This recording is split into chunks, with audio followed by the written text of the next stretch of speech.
Hey you. Good evening and morning, all you by-the-book commodity tycoons, and barely made it away from the cops traffickers moving that weight. I'm Dig That, and I'm all about making them credits, cash, cream, fettuccine alfredo. But I haven't put out a guide in a while to put you on to the trading game. If you haven't seen Hex, Drugs, and Rock and Roll, that was an extensive comparison of all the drugs and various places to buy and sell.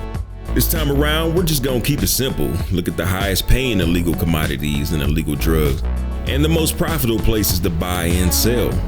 Buy, sell, profit, people. So break out those pens, pads, laptops, and tablets and take notes. Then like up, sub up, and ring up like a boss. On the road to riches and diamond rings, real traders do real things. The realest thing you can do in the trade game is to first put in the work to raise enough capital to take advantage of your ship's cargo capacity. You can start up with barely enough to buy one SCU of cargo and make a few credits, then repeat till your hold is bulging. But that's a long process, my citizen. So do your diligence and make some deliveries or reclaim somebody's mining turf or whatever it takes to build up at least 50 grand if you want to do some drug deals, or close to 100K if you want to stay legit. Now that you got some Lucchini in your pockets, it's about finding the quickest route to rinse and repeat the buy-sell process. Because time is money, people. The quickest, most profitable route in the legal trade game begins in our corp system. Target the moon, Walla, then Area 56. Once you made it to the outpost, buy up all the Laranite you can get. Laranite pulls in the biggest profits per unit at about 3.25 credits per unit. At Area 56, you'll find Laranite for around 27.22 per unit. Quick clinic for the newer folks. In Diverse, the standard way to measure cargo is SCU. One SCU, or one standard cargo unit, was equal to 100 individual units. When you're purchasing at the kiosk, they're made in individual units, so it's good to understand the conversion.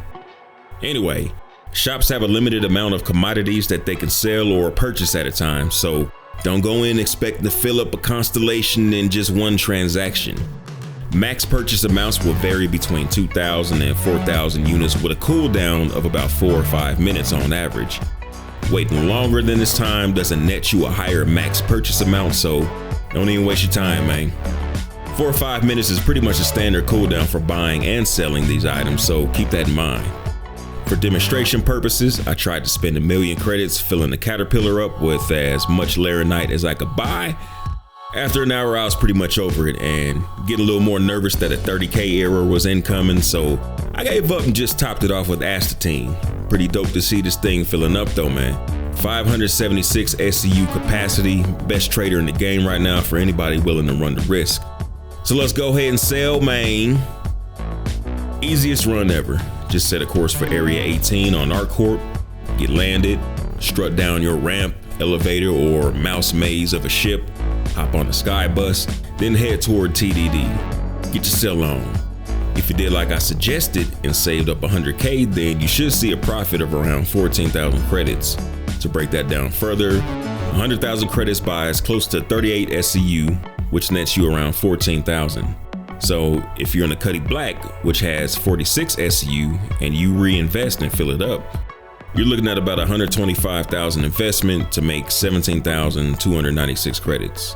It'll take 8 to 12 minutes to fill it up, plus the quick jump to ArcCorp and the bus ride to sell, so maybe a little over 20 minutes of your time.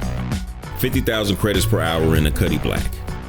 You can do other missions and make a little more or a little less depending on how fast you get to the objectives, but here there's no combat involved unless you take on a pirate, and there's no worrying about getting caught by the cops and catching a case that you gotta pay for or go somewhere to hack away. But if you don't mind more risk, your other option is slanging that good. So where do you go? How about the good old classic first trap house of Star Citizen, Jumptown? And if you're not careful, you will get jumped at Jumptown, so keep your ears and eyes open. There's other places to buy from, but this is the easiest. From Grim Hex, jump to Yellow, look for the tentacle-shaped landmass on the left. The tentacle points up toward where you'll need to point your ship.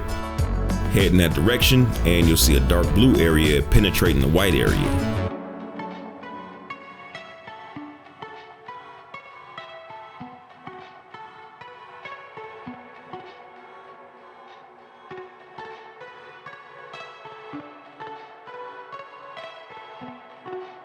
To the left of that, within the white area, you'll see a hut-shaped blue patch, and at the tip of the hut roof is a tiny blue area where you'll find Jumptown.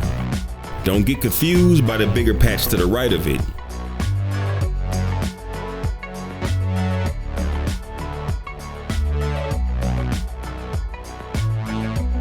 Once you're close enough, you'll see the beacon light.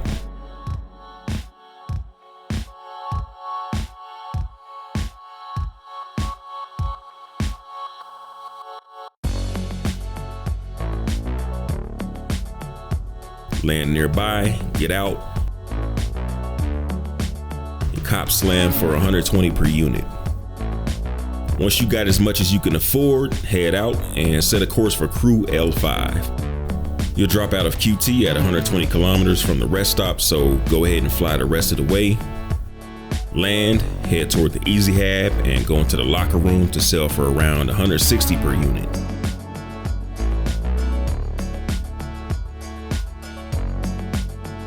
$40 credits profit per unit is about the best you can do in trading, man. The investment to fill up a freelancer with Slam was $792,000, and I made over $265,000 on the sale. Over $250,000 for a single run is outstanding money, but there's a caveat, which is time.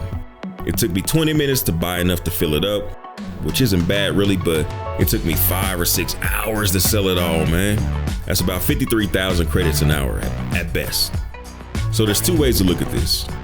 You do better per hour stacking deliveries or doing claim jumper missions if you're laser focused, not wasting any time between and during missions. Delivery missions are sometimes bugged, so those long trips can end with a mission that you can't even complete.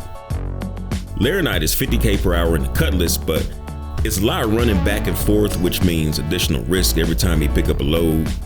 Claim jumpers are heavy combat, which is fun, but jumping around the system to do the same mission over and over gets a little old, and you might even fail sometimes because some of them are, well, they're pretty tough without a heavily shielded ship. But you can always find another type of mission to do. I've been looking at drugs from the perspective of, once you got your load docked at the sell point, it's the safest and most consistent income you can get. The game can crash, you can log out or die somehow, but as long as your ship is docked or stored there, you're not gonna lose your cargo. You can sell for a while, take another ship out for other missions if you want to break it up a little bit, and come back, then continue selling. I spent my time in game chat, catching up with my peoples on Discord, watching a little Netflix while I sold off my stock every 4 or 5 minutes. Not really the most exciting or immersive way to make money, but if you want to stack them credits while you got your feet kicked up and a drink in your hand, it's the way to go. Thinking about the future though, it's got to be a better way to sell cargo. If I heard right, there's a cargo jack coming at some point. This would allow players to physically offload cargo, but I don't really imagine that would speed up the pace of selling since there's still a limit based on demand. Timers for offloading cargo have been removed from the current roadmap, which I don't mind because it sounds like it'll make the process even slower. Maybe at some point selling to rich players or orgs would be the way to go. An org with members dedicated to selling cargo probably wouldn't mind buying your 6,600 units at a reduced cost since they could stockpile and continuously sell off the merch or ship it out to another system where the demand is higher, but who knows really. There's got to be a better way to speed up the process. Can you think of a better way so we don't have to spend several days selling drugs from a caterpillar? Some quick disclaimers. You can find routes that pay a little higher per trip, but the distance between the buy and sell points make the trip less profitable. For example, if you bought astatine from Walla and sold it at Levski, you'd make half the profit per unit, but your cost would be 300% cheaper, giving you a thicker bottom line. But the travel time back and forth will kill your per hour profit, and it only really works if you don't have enough credits to fill up your hold. As a one-time thing that happens to be on the way to where you're going anyway, not a bad look, not a bad way to go. Buying ATAM, whatever you call it, from the orphanage and selling it at reclamation and disposal will give you a quick turnaround on cash at a lower investment than Slam, but they're very difficult to find at the moment, so you got to rely on missions appearing, which means you got to go pick up some packages in order to get the locations. It's just a lot of effort. The exploration division of my commission organization will sort out the headings at some point, and I'll kick out an updated guide, but for now, Yeah. 30K era crashes ain't nothing to play with. Until they got them fixed up for 3.7.2 levels, you're gonna be running the risk by trading. A lot of folks don't remember the rocky start of 3.7.0. They just remember how stable 3.7.2 ran. That's kind of the ebb and the flow of each major patch. They start out buggy and then get more and more stable as we go. A lot of folks lost a lot of credits to the crashes early in the patch. If you don't have the stomach for the risk, maybe wait until the end of the patch cycles is more your thing. Also, the prices you find will often vary, but not by much. The prices aren't static and they'll slightly go up and down, but for the moment, they're stable enough to get a gauge on what your investment and return should look like. Prices will start varying more once the quantum economy manager is implemented, at which point supply and demand will affect pricing in real time. But we got a good while before that becomes a thing, so go on out there and rack up while the getting is good. So there you have it, a quick and dirty trade guide for the highest profits.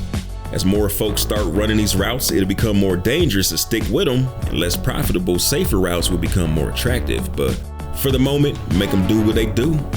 Big 7-Up salute to all my subscribers. Thanks for tuning in to your boy. Shout out to the one and only executive producer extraordinaire, Ike, the leggings, show enough. Thanks for the support, Brody.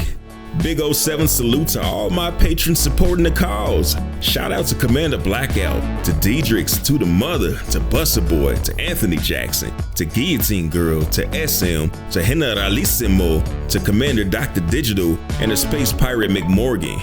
Good looking out, y'all. Shout out to every last one of the good folks and patrons of the Dig That and Space Sam Arts. You are appreciated. Fly dirty, citizens.